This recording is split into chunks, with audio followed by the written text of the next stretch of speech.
again. We're back with another episode of Chicago Blueprint. We have very special guests in the building. We have the Black Foodies supporting Black restaurants and building food empires. Can you guys tell the audience a little bit about yourself?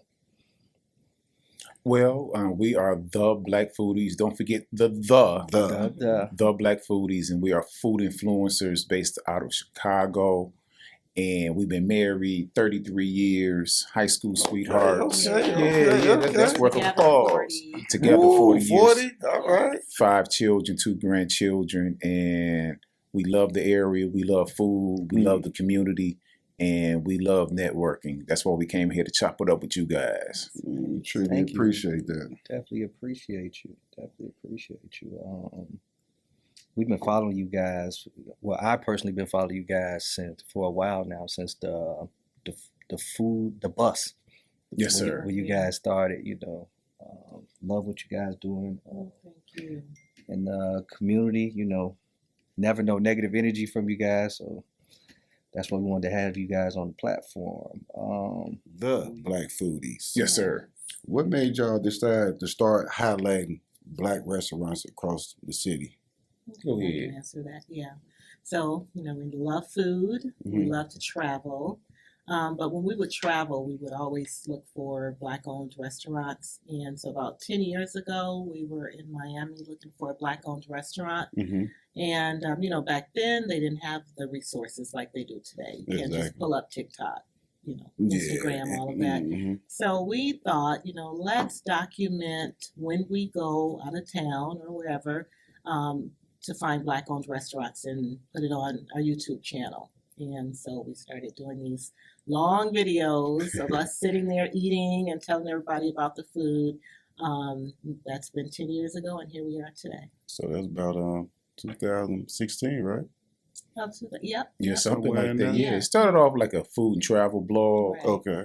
And then with us living here, it just morphed into, well, we might as well just concentrate here. We're here more than anywhere else if we want to have content. Yeah. If And we good only food, needed too. more. Yeah. Oh, That's man. right. Best food city in the world. Yeah, No doubt. Exactly. Oh, most definitely. Do y'all remember the first restaurant y'all went to? Yep. Where was it at and what's the name of it? It was called Chef Paz's In in West Allis, Wisconsin. Wisconsin. Yeah, and it was Next door actually a neighbor. Peruvian restaurant. Okay. We reached out to several restaurants, Black-owned restaurants, and nobody got back with us. And we were ready to chop it up. And this Peruvian restaurant got back with us. Exactly. And they had some slamming, really good food. That's when I was like, man, these Peruvians, man, they got it going They know how to on. cook. You know? Burning the pots, huh? Right. Absolutely. Okay. Did y'all think y'all platform would blow up like it is today? I did not have it a clue, honestly. Put it to you like this. We started off doing it as a service to the community. And we had no followers. When you start off, you don't have any followers. So we went around, checking out restaurants, and big shout out to the Surf Stuff family when we had no followers. Come on through. Yeah. So that's why we have a certain affinity for restaurants when we very first started, and they chopped it up with us and we grew together. That's why we have special relationships with them, because most people just, if you only have 500,000 followers or 100,000 followers or so, man, we had 2 followers. Right. And people was like, man, come on in. So Yeah. those particular restaurants we have a special affinity for. Yeah. And we were trying to build our content up as well. At the beginning. Oh, yeah. Yeah, 2 followers, huh? Now look where y'all 2 at now. followers. Right. Look where y'all at now. And that's a lesson learned. To all of you guys out there that are aspiring influencers, you got to start somewhere. You got to start somewhere. So, and be diligent with what you do. Consistency with anything pays off, right? Yes, That's sir. Right. Yeah. So was it any challenges with learning like videoing and trying to acquire more followers and for the restaurants to trust y'all to come in and do the reviews? Go ahead, honey. I would say Do that all the editing and all of that. I do all the editing Okay. and the voiceover, and my wife, we both do it together. But starting off, we leaned heavily on our children because we didn't know anything about social media Like we all that. do. Exactly. So they pretty much gave us the game. And from there, just by trial and error. And I'll challenge everybody, go to our very first videos on YouTube.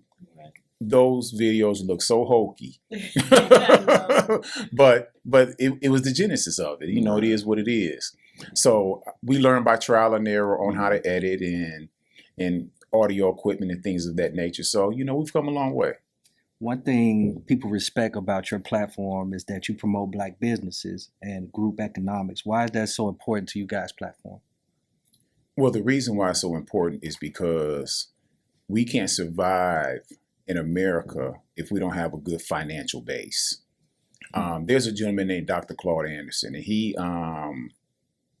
had a very important, extremely important lecture that he did years ago called Inappropriate Behavior.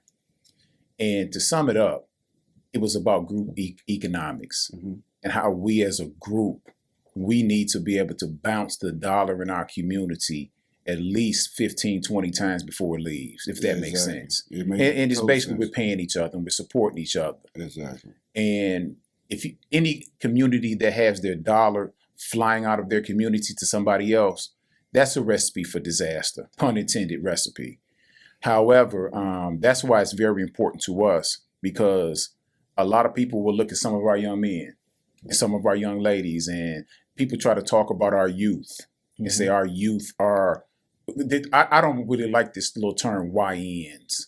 I'm not really feeling that. Me neither. Because, you know, these young people are a powerful group and a fearless group. Exactly. They just need the proper guidance, and they need to be able to listen to their elders, and the elders need to stop being in an arrogant position talking down to these young people.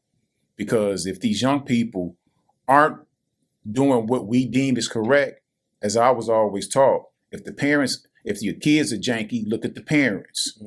So we got to look at the previous generation and where we went wrong, if this generation is going down the wrong path. And I said all of that to say this. From a group economic standpoint, I want to be able to have my daughters to have a pool of young men that look like me to be able to have a husband, if that makes sense. Have a pool of, and the boys have a pool of young ladies that look like them to choose from. So none of this excuse that, you know, there ain't enough Black men or Black women in the community. That's BS. So that's why I say, from an economic standpoint, when we build up those relationships from an economic standpoint, and we can build that community, then that way we can see more entrepreneurship. More entrepreneurship leads to more jobs, and that way then we can sustain ourselves in a much better place. Because, you know, hey, even our hustlers out there in the street, they're entrepreneurs. Most definitely. You see, they have business skills, but we have to give them an opportunity to do something where they're not putting their lives on the line. And showcasing in a better way. Absolutely. And just something just very, very, I found very interesting. I used to do a radio talk show years ago. Most definitely. And I interviewed a gentleman that wrote a book. Remember I told you guys about all this?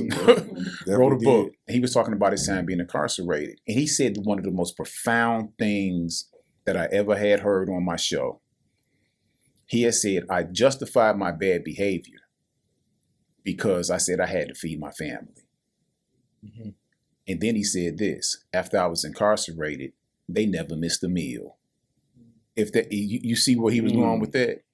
And I just want to see our young people have a chance. And I just want to see our young people in a position to uplift the community, because there are no old warriors. You got old advisors. I want to see these young warriors pave the way and lead us to the promised land. Well, y'all done helped a lot of restaurants get exposure. Have you seen any restaurants get packed after y'all left? Yeah, just the other day. To keep it a buck. What restaurant was that? It was A&B Jerk Factory. A&B Jerk Factory. Right. What is it? It's a Caribbean restaurant over on like 82nd in Exchange. 82nd in Exchange.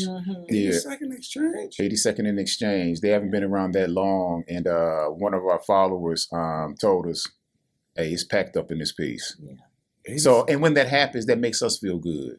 you know, because, you know, we like to have an effective platform. And I just hope that the restaurateurs, you know, give the customers the same service that you gave us. Exactly. Yeah. You know, don't treat us like royalty and then slang some old half cooked, half BS out to them. Yeah, out to do that. So it's really all about consistency. But no, we get that frequently when restaurants do well after we do our showcase. Yeah, that's good stuff. Yeah. Y'all got a big old following. And they trust y'all opinion and y'all taste buds too. Absolutely, absolutely. And let me just say this. Well, I want you to explain, because I will dominate the mic. That's okay. I'm That's like okay. our son, He's talking. our youngest son is named Rakim. So microphone fiend. Oh, So yeah. sometimes I get the fiending on the microphone. I'm cool. No, but a lot of people have asked us, you guys, do you like everything? You're so positive. Is all the food good? Well, no, of course it's not. However, what we choose to do is highlight our positive experiences. That's what we do. And there have been a couple of times where we had to just let the owner know, hey man, we can't put this out. Because if we put it out, you're not gonna probably have any customers. Yeah, exactly. Because, you know, some people are not ready for prime time. Or we'll give them tips on how to improve something. Improve it. Yeah. And if they seem like they want that particular information or that insight from us. Most definitely. So let's touch on y'all KISS rating system, right? Yes. Let's talk about that. All right. So back in our YouTube days, that's all we did. We need to get back to that too, honey. Yes, we do. Yeah. Give me some because, sugar, baby. All right. So our ranking, it was 5 kisses is the best. Okay. And I guess we kind of got away from it when we started doing 1.5-minute videos for Instagram and TikTok. So for the shorts and reels. Yeah, the short Yeah. reels. Yeah. So, but yeah, 5 kisses is the best, and All the way on down. Right. So Did somebody ever not get a kiss? no. right, No. right. I wanted to give somebody the finger one time, Oh, but you know, hey, goodness. that's a whole nother story. Like, man, this food sucks. What separate the Black Foodies from other food reviewers?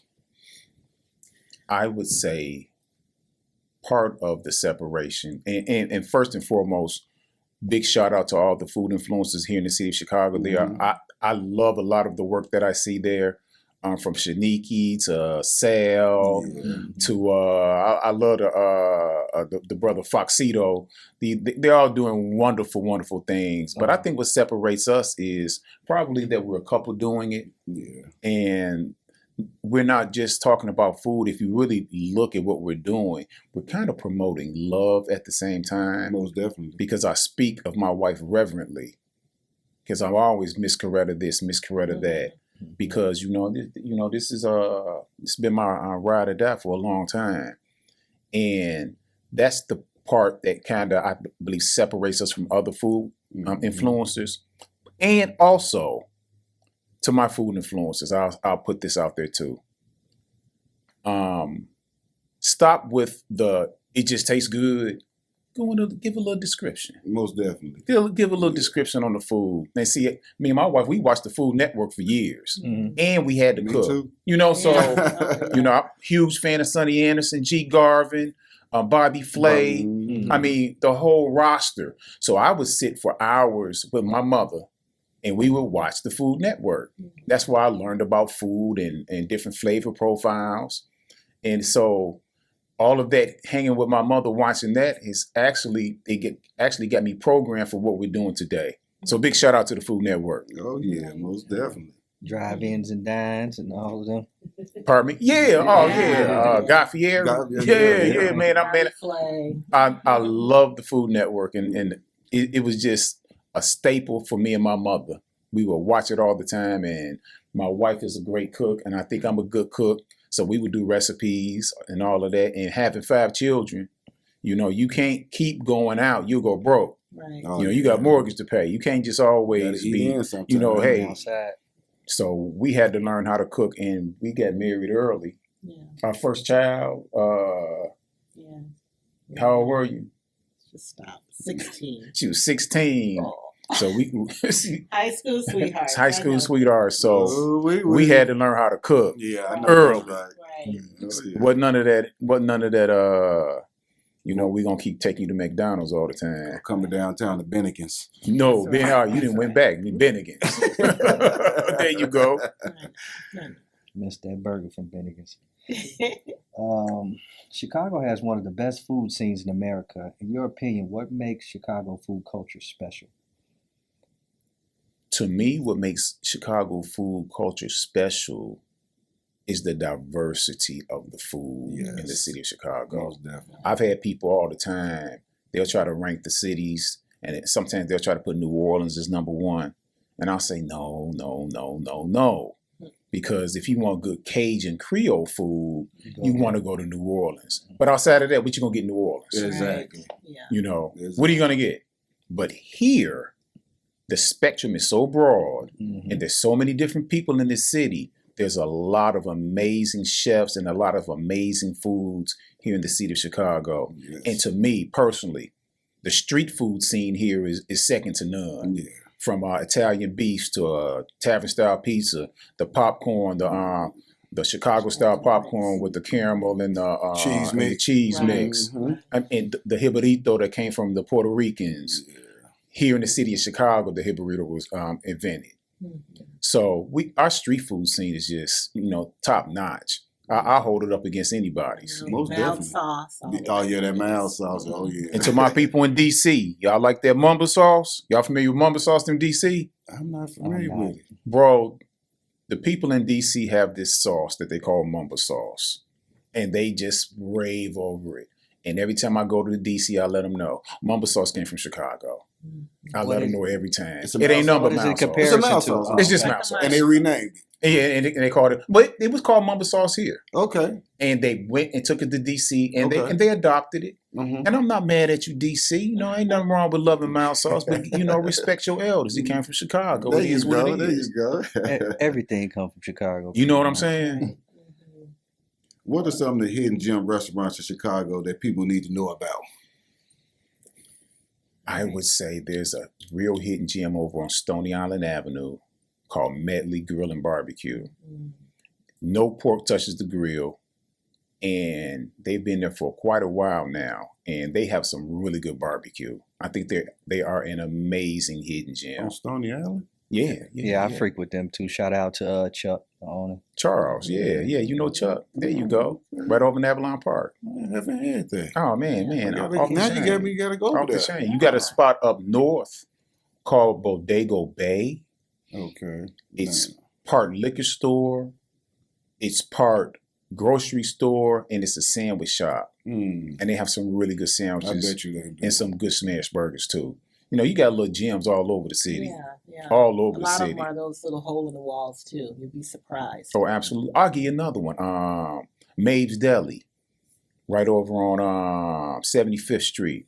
Amazing sandwiches. Yeah. Amazing sandwiches. Nice little hidden gem right over in Next to the liquor Chatham. store up in that area? Hmm? Next to the liquor store up in that area? Mhm. Is it right next to the liquor store? Yeah, it is. Mm. Okay. It's Right over there. right on 75th, right on Restaurant Row. Okay.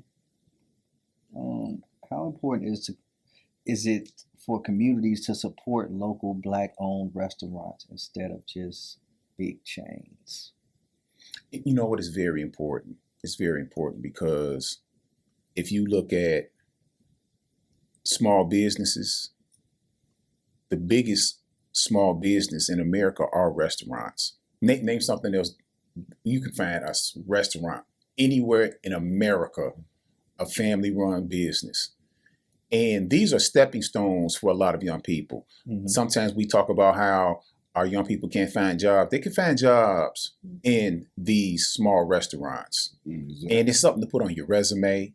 It's something to give you a work ethic. And in many instances, it's a way to a means to an end, where a young lady may need to support herself. And I think that these small businesses are a great opportunity for the community to rally around itself And when we support these restaurants, we're actually supporting the whole community, and we're supporting people that need to sustain themselves financially. And a lot of the big box ones, they're cool, but there's nothing like, put it like this: a McDonald's and Burger King. You know what's going on with that. Mm-hmm. But there's nothing like somebody that makes their food with love. Mm-hmm. And you be like, oh my God, I got to get over here and get these tacos. Oh my God, I got to go over here and get these greens. Because ain't nobody going to do soul food like us. No. And you're not going to find soul food in the big boxes. Not at all. So Not done the right way. No, it's hard to find it in a way. I can't think of a big box that do collard greens. Good collard greens. Good collard greens. And So, a lot of these restaurants, stems and everything in Yeah. Little hints of vinegar. Yeah. Just a little bit. A little pepper flake in there too. There you go. A little red pepper flake, a little smoked turkey, and some neck bones, depending on how you get down with your little protein. chicken broth in there. You go There to you work. go. Absolutely. I'm a cook. I get down. Yes, sir. I see.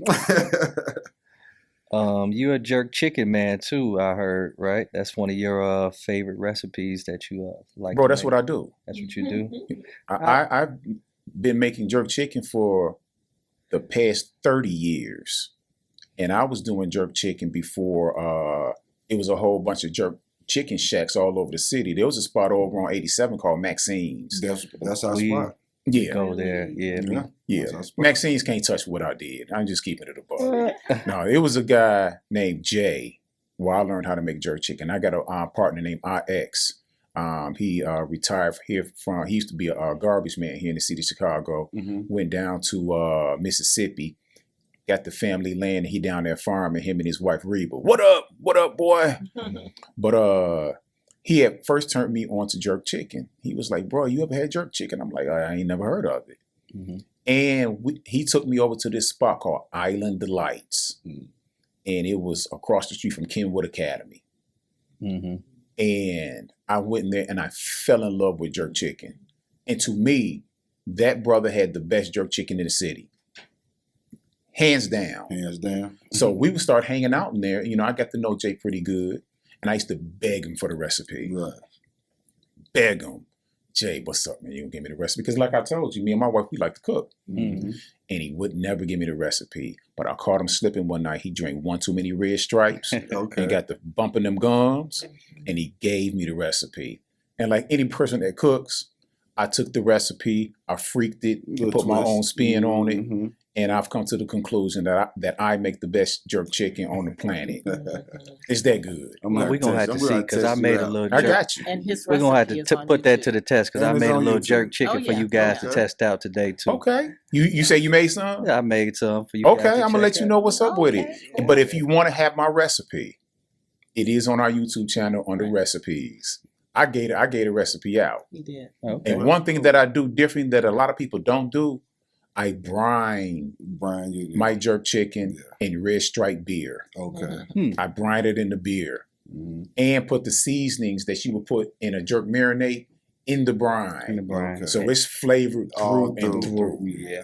Y'all built a strong presence on social media. What advice would y'all give a creator trying to start out and do food reviews? Yeah. First off, just you got to be consistent. We started putting our videos out maybe once a week, but Dino just said, you know what, let's do this daily. So we're posting videos every day. So to a creator, just be consistent and get in front of that camera. I know a lot of us are shy, myself, but just get in front of that camera and post something, post daily, and your presence will, be known. It's all about consistency, like my wife said. And another quick tidbit, I would also tell other potential creators or influencers, when you start, really be cognizant of your audio equipment, because people want to be able to hear you. You're just a click away of being gone. And if people can't hear you or understand you, get some nice inexpensive audio equipment. You don't want to go thousands in, then find out this is not what I want to do. Exactly. They have some really good inexpensive audio equipment that can get the job done. They So worry definitely about do. your audio as much, if not more, than your video. Exactly. What moment did y'all realize that this food review is finna take off for us? We were chugging along, and we really weren't sweating it like that. We were just doing our deal. And then one day, you know how you go to strip club, you make it rain? Mm-hmm. Then one day it just started raining followers. I looked up one day, it was just like, wow. I said, we just got 2,000 followers in a day. What? Wow. Yeah. And I was blown. But when something like that happens, you get so charged up. It's the ultimate high. It's the ultimate high. If you're doing this and you've been doing it for a while, and you see an inrush of followers like that, it's just like, whoa. That's when we knew. And then it just started coming consistently. And then it just started growing and growing and growing. We might have had like 2,300 followers, and like within 2 weeks we were up to like 10,000. So I was moving. For us, you know, that was moving. And it so just happy when we hit 10. Yeah. Oh, yeah. And then it grew and grew and grew, and the community accepted us. And let me just say this, and the people in the area have been so kind to us. And they've also just, every time we go somewhere and we see somebody that may recognize us, man, they're so giving and so nurturing of us, especially my wife. But hey, that's Miss Coretta. Like that catfish, right? Yeah. So, no, big shout out to the city and the surrounding suburbs for being good to us. But one thing I will tell potential influencers is this. As your notoriety goes up, think about your security. Think about your security, because you don't know everybody. And I'll give you an example. We were at an event and somebody followed my wife into the restaurant. I didn't know who this guy was. And I don't think he meant any harm, but it can be alarming when some man is like on your wife like that. So what it has taught me is I have to start keeping my head on a bit of a swivel now, because we don't have the anonymity that we once had. And there are some people that can be a little overzealous. But 98% of our interactions, 99.9 actually, have been very positive. Positive, that's good stuff. Can we get to a couple of quick rapid fire questions for y'all? Sure. Best soul food in Chicago? Man, that's hard, bro. That's really hard. So Best many soul of food, them. and I know you want us to spit. Man, it's hard, man. You got some good soul food spots out here. You got Soul Prime up in Lincoln Park. Soul Vibes. You have Sunset out in Calumet City. Right, the I Soul mean, you Food have Lounge. the Soul Food Lounge. He got 2 spots. Man, it's that's TNT. hard to say. TNT, we just Totally. left there. It's a lot of good soul food in the city. places. And I love really when they is. elevate soul food. Right. No, the game soul didn't food. change. Yeah. You can't just come with no regular ass greens. Nah. No, it's elevated now, and you gotta bring it. Put a little twist on them. Yeah. Absolutely. So just there come are with so them many. Luella Southern Kitchen, they do amazing soul food, and they have an amazing brunch. No, it's just shoot. We have Eric Williams over at Virtue, over in Hyde Park. James Beard Award winning chef right from the community. And you best make a reservation if you think you ain't about to walk in. You better have a reservation. What's some good barbecue in Chicago? Oh man, Medley Grill and Barbecue, like I just said. Sanders over in Beverly. They have really good barbecue, and they're actually nominated for a James Beard Award. James Sanders and the other gentleman, his name is Nick, his partner and executive chef / pitmaster. Bear Down Barbecue in Frankfurt. Oh man, I think I heard of that. Beard on Bar, man. You got Slab over on 71st Street. Right. It's so many. I mean, we got a lot of good you got, tried and true Limbs over on 75th. Yeah, Limbs, You know, we got this bar. And the thing about Chicago, with us being a meat packing powerhouse back in the day, and you know, we've all heard the term eating high on the hog. Meaning, you know, they didn't give us the best cuts of meat. So, you know, that really, man, that's where the rib tips, for the most part, that's the Chicago things. You know how you go to St. Louis and you get that them spare ribs, rib tips, man. That's the gristle. But we had them aquarium pits, and we were able to just cook it low and slow and get them right. Yeah. And that's why, man, you get that good Season 'em up. sauce, season them up. It's almost like liquid gold. Man, it definitely is. What's some of y'all best dessert spots? That's a cake out in Hammond, Indiana. Out in Hammond, She makes, Indiana. double butter pound cakes Ooh. and fried pound cake. You gotta try. Oh, it. that's And when you nice. deep frying pound cake, man, it's gonna give you big back, but it's Yeah. good as hell. My Right. wife probably gonna want to go there. Oh, it's so good. Yeah. But it's extremely good. Who Yeah, else has Pollyann cakes. Mhm. She has these ooey gooey bars. She's you have to order. Oh, you got to She order? doesn't have a brick and mortar, right? Okay. What's another one? I mean, you got so many spots that have good peach cobbler. I mean, just really flip a coin. Flip a man. coin and go on there, Right. huh? Just flip a coin. Peach cobbler and what else big in the community as far as black desserts?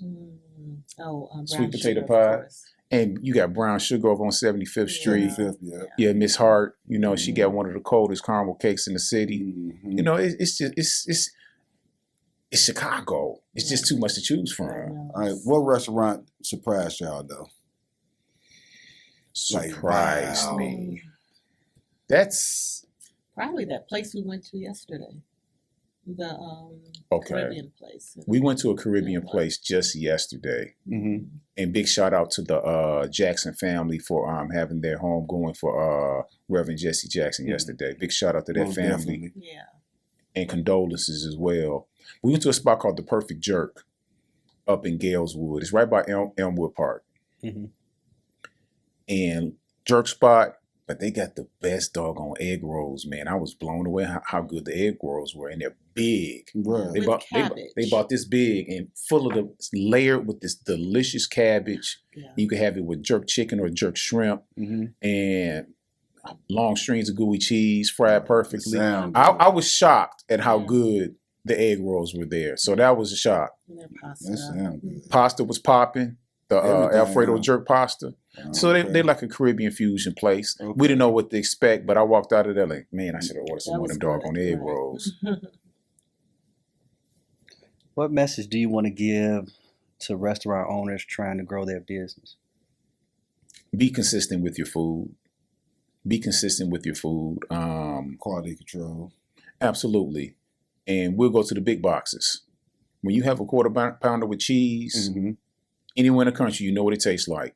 Mm-hmm. If you have White Castle or Slider, anywhere in the country, you know what it tastes like. If you have a Whopper, you know what it tastes like. There's nothing worse, in my opinion, than hit and miss. You can depend on what chef is in for the day, Oh, whether the yeah. food gonna be good. Right. He took the day off, so the food is trash today. No. You need to have consistency, because there's nothing worse than when a person decides they're going to have friends from out of town, or they've just raved over a place and they bring all their people out to a restaurant. And let's just face it.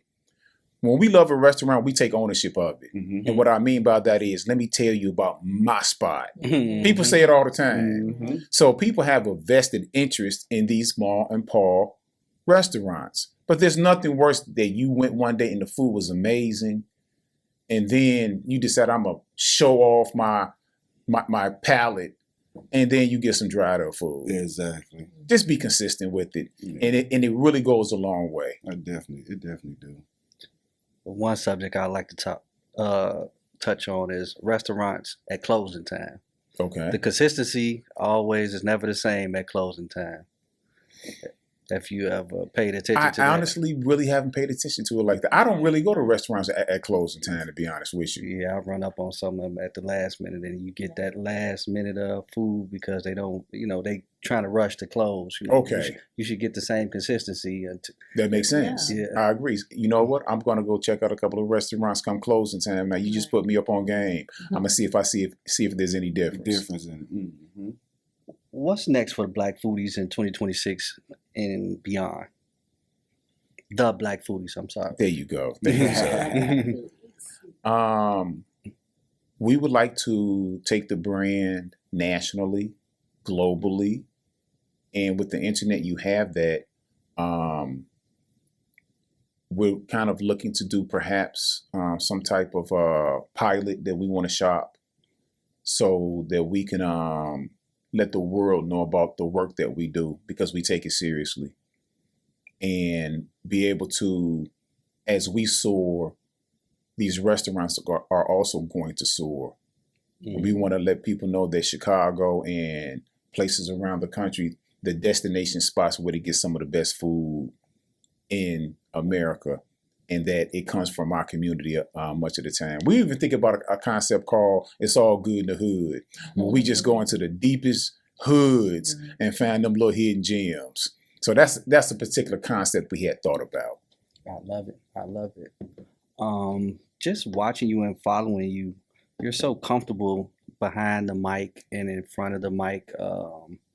You have a history of being a radio host as well. Can you tell the audience a little bit about that? I used to do a talk radio show online. It was called Hollaback Radio, and did it for like 7 years.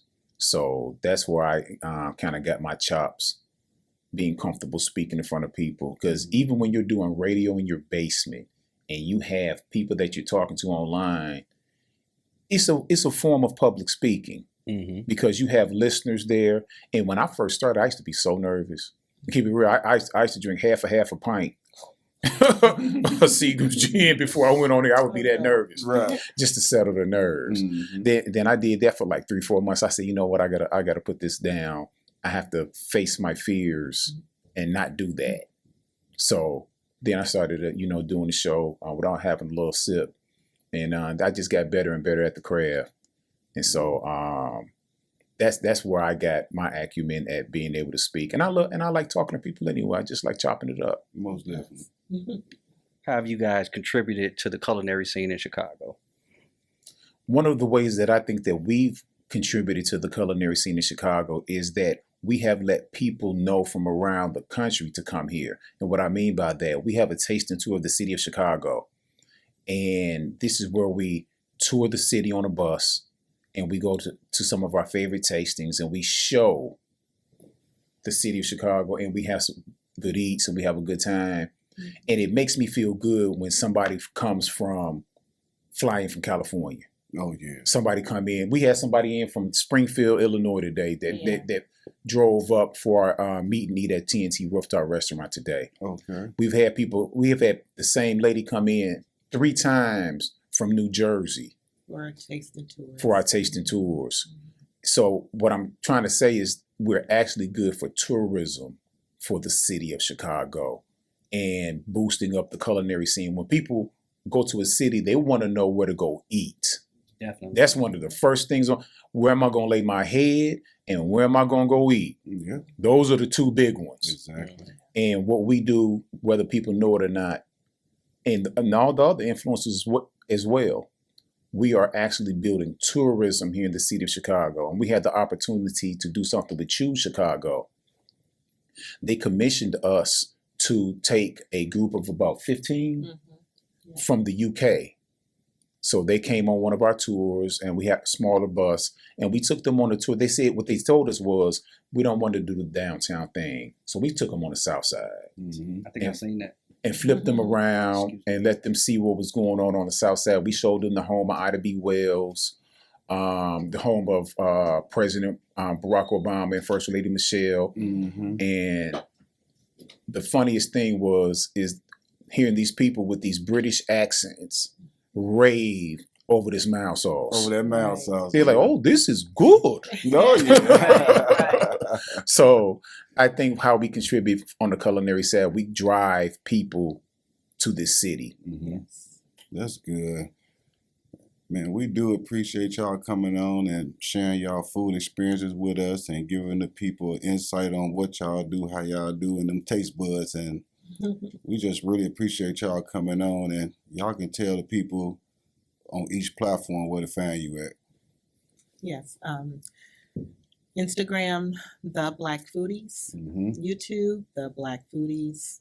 TikTok, at The Black Foodies, #1.